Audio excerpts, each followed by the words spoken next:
Buenas noches para todos, que Dios nos continúe bendiciendo.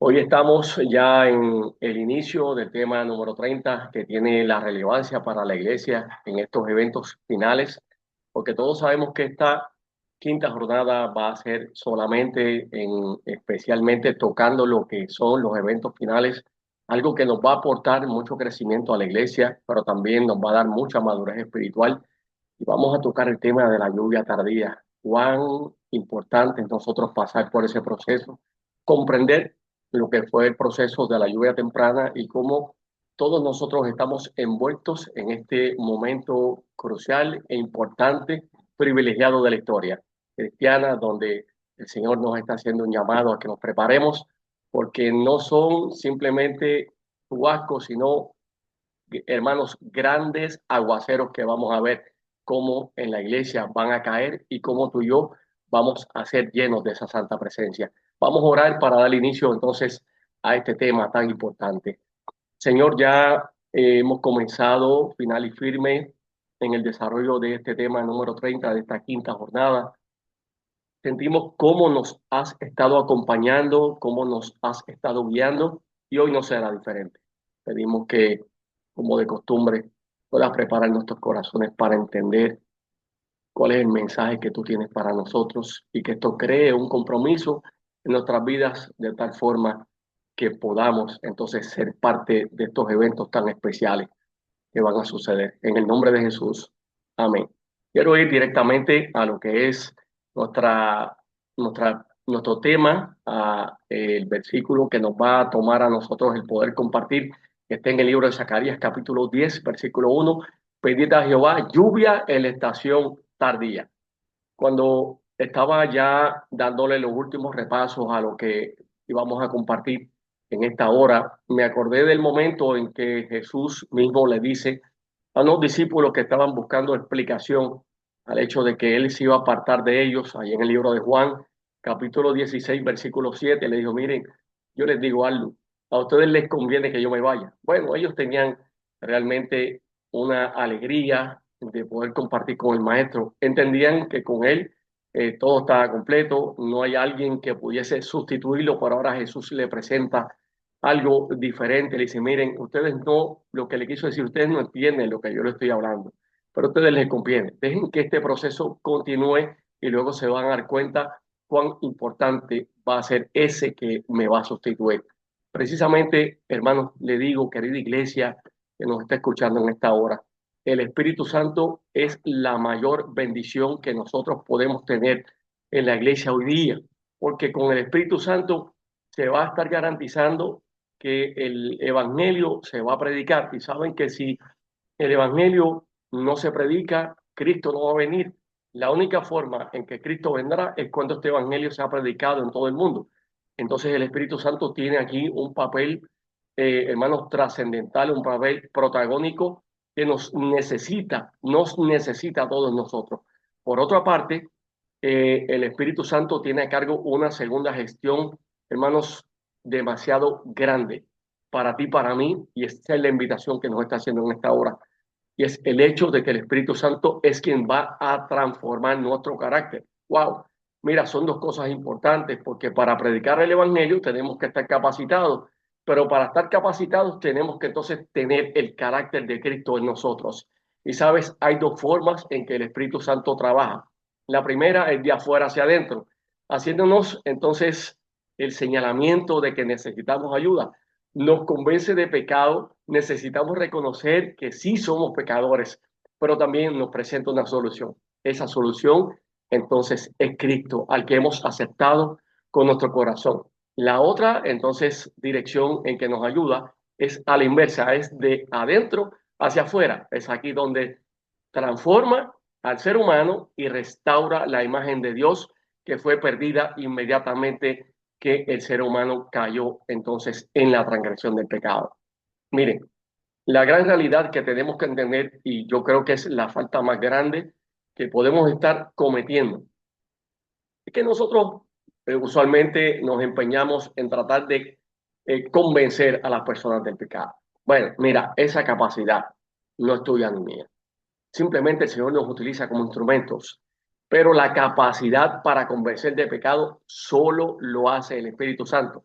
Vuelvo y recalco, nos gusta sobrepasar los límites establecidos y realmente lo que vemos es cómo atrasamos la obra del Espíritu Santo, pero cómo a la misma vez nosotros entonces nos frustramos porque vemos que la gente como que no se convence, como que la gente como que no da el paso, que estamos nosotros desesperados porque tomen, pero es que no nos toca a nosotros, nos toca ser instrumentos y para eso el Espíritu Santo es demasiado importante. Por otro lado, nosotros también entendemos que nosotros estamos tomando la iniciativa de buscar a Dios. Sin embargo, desde el principio, lo único que el ser humano ha sabido hacer es esconderse y huir de la presencia del Señor. Por eso es que la historia de Jonás es una historia donde alguien está realmente, ¿sabes qué? Mira, huyendo de la presencia del Señor, como Saúl, el Señor lo elige directamente y cuando lo van a presentar al pueblo de Israel, estaba escondido en el bagaje.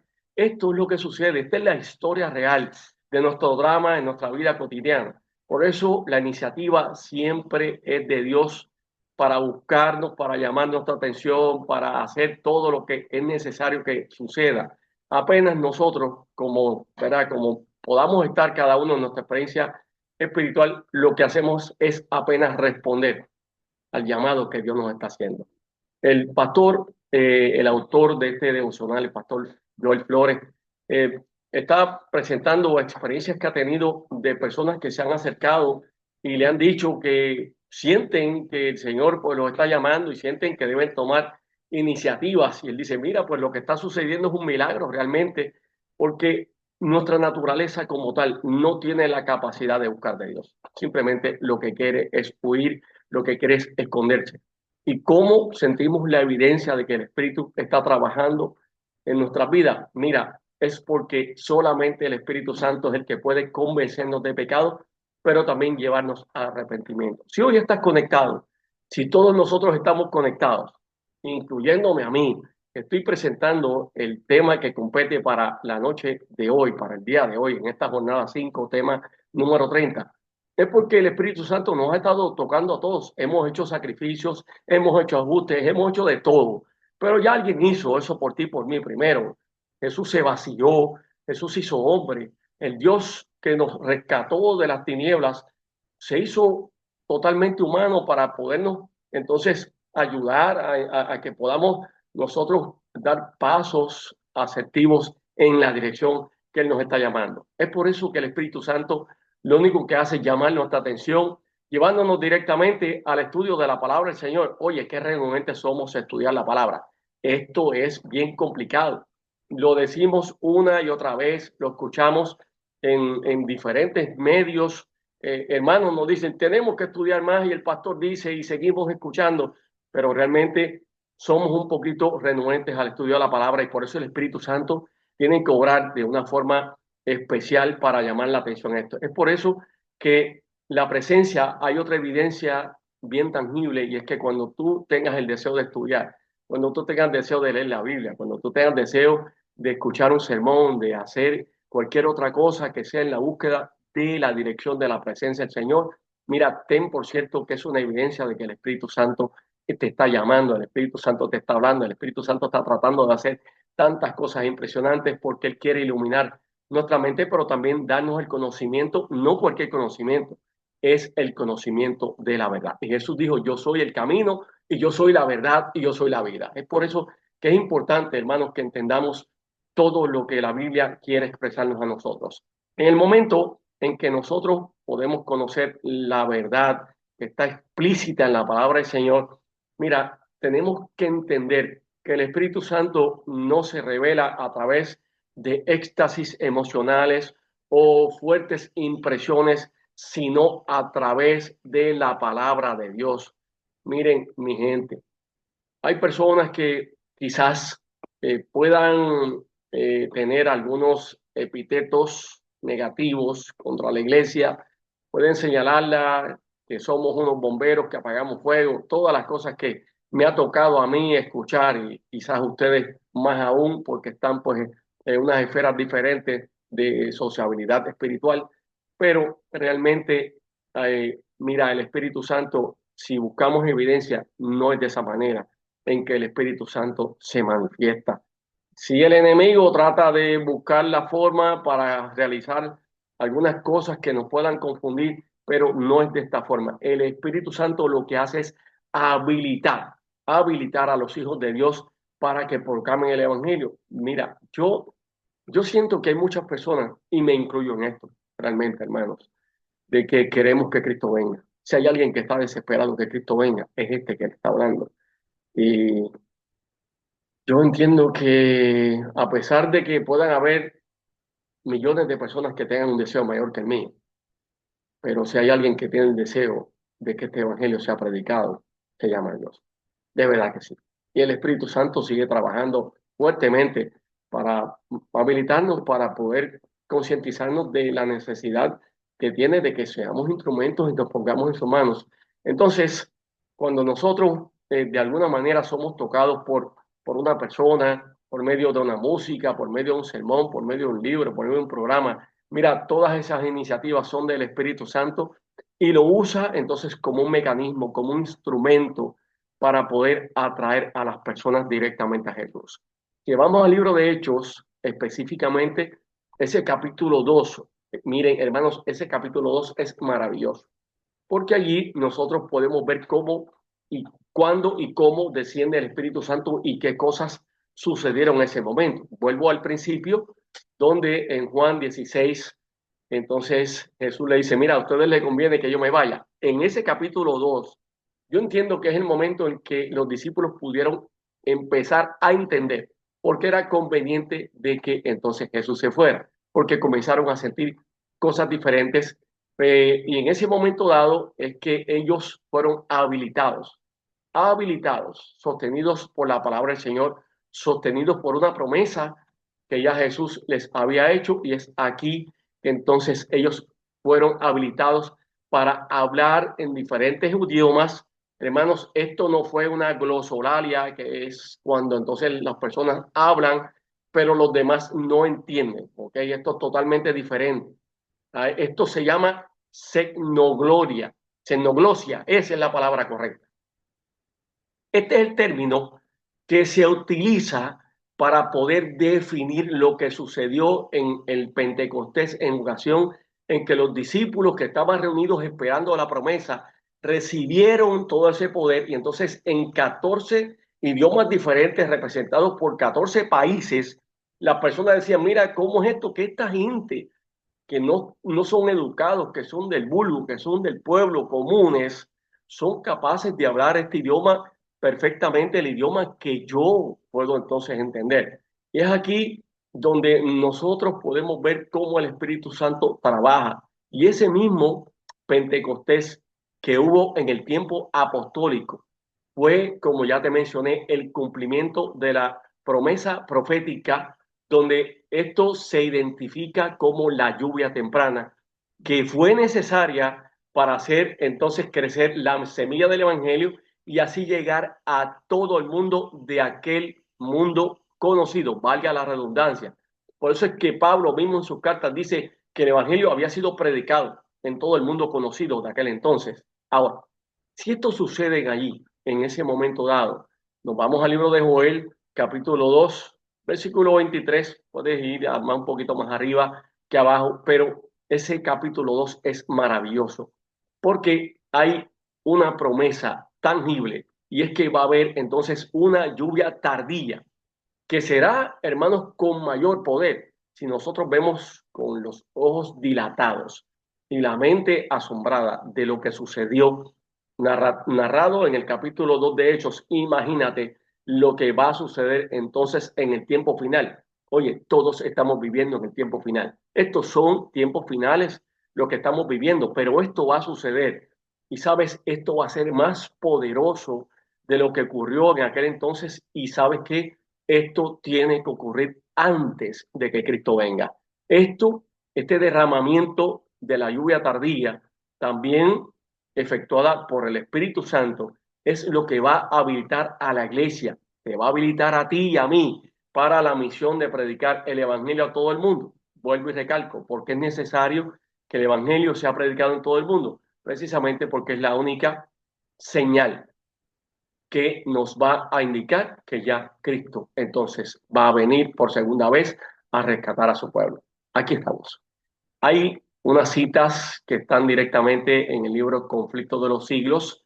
La primera de ellas está en la página 517. Voy a leer, no voy a parafrasear. Dice, antes que los juicios de Dios caigan finalmente sobre la tierra, habrá entre el pueblo del Señor un avivamiento de la piedad primitiva, cual no se ha visto nunca desde los tiempos apostólicos. Continúa la cita. El Espíritu y el poder de Dios serán derramados sobre sus hijos. Ahora volvemos al conflicto de los siglos en la página 669 y la 670. Vendrán siervos de Dios con semblantes iluminados y resplandecientes de santa consagración y se apresurarán de lugar en lugar para proclamar el mensaje celestial. Se realizarán milagros. Los enfermos sanarán y prodigios seguirán a los creyentes. ¿Esto va a suceder? Sí, esto va a suceder. Sí, es como si le pusiésemos una lupa al capítulo 2 de Hechos y que se amplifique lo que va a suceder prontamente. Y si hoy estás escuchando este tema, es porque Dios está preparándote, Dios te está haciendo un llamado especial, porque Dios te necesita de su lado, porque tú eres parte de su equipo de trabajo para hacer que esto suceda. Entonces, ¿cómo vamos a hacer las cosas? ¿Sabes qué? Antes de que vayamos al final de esta sección, se me ocurre decirte algo que me llegue a la mente. El libro de Hechos, que no es sino los hechos del Espíritu Santo, ese libro de Hechos se va a volver a escribir, se reescribirá. Lo único con unos asombrosos prodigios que van a suceder, pero los hechos del Espíritu Santo tendrán su segunda parte y serán justamente antes de que Cristo venga. Esto le vamos a llamar a ese libro de Hechos en esta segunda parte, antes de que el Señor venga en estos tiempos finales, le vamos a llamar entonces lluvia tardía, que es lo que va a caer. Hermanos, no como cualquier situación que vemos como un rocío. No, esto va a ser, hermanos, un aguacero, un torrencial aguacero del cual Dios quiere que nosotros seamos parte de eso. Por eso es que necesitamos orar todos los días para que el Espíritu Santo guíe nuestra vida. Mira, nunca será suficiente orar, pero necesitamos añadir esa petición especial. Aparte de que pidamos intercesoramente por todo lo que el Espíritu Santo nos coloca, pero debemos colocar al Espíritu Santo en el medio de nuestras oraciones y prepararnos para este momento tan oportuno.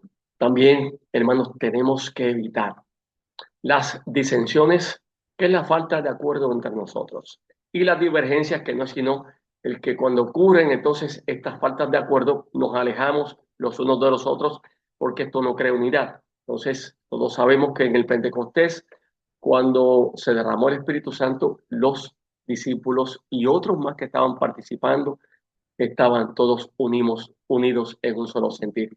Entonces, necesitamos otra cosa y es morir al yo, que eso tenemos, hermanos, que sepultarlo, darle, hermanos, la cristiana sepultura en el nombre poderoso de Cristo. Y es por eso que el apóstol decía, cada día muero, cada día tenemos que morir nosotros y tenemos que permitir que Cristo sea quien vive en nuestros corazones. Entonces, la pregunta que se hace terminando esta sección: estamos orando para que el Espíritu Santo more en nosotros, para que esté en nuestros corazones, para que haga un cambio de carácter, para que nos habilite para el pronto regreso de Cristo y que podamos entonces nosotros predicar este evangelio. Vamos a la cita que debemos recordar en cada devocional del libro devocional Maranata, Cristo viene, página 254, donde dice: el derramamiento del Espíritu se compara con la caída de la lluvia tardía. Es por eso que no nos vamos a detener. Mañana estaremos a las 6 de la mañana, hermanos, contra viento y marea, pero vamos adelante en el nombre de Cristo, porque necesitamos seguir conociendo el tiempo, necesitamos continuar permitiendo que el Espíritu Santo nos prepare para ese momento tan bonito. ¿Cómo vamos a responder al llamado que Dios nos ha hecho en esta hora? Pues le diremos, como siempre comenzamos, diciendo gracias, Padre, porque le tenemos que agradecer a Dios por todo lo que hace, por la promesa de un Pentecostés mayor en nuestros días, preparándonos para ser instrumentos del Espíritu, del Espíritu. Por eso hoy nos vamos a consagrar a ti y lo vamos entonces a expresar mientras entonces vamos a escuchar ese himno tan poderoso, firmes y adelante, huestes de la fe, sin temor alguno, que Jesús nos ve. Vamos entonces a ir directamente a escuchar esta poderosa alabanza.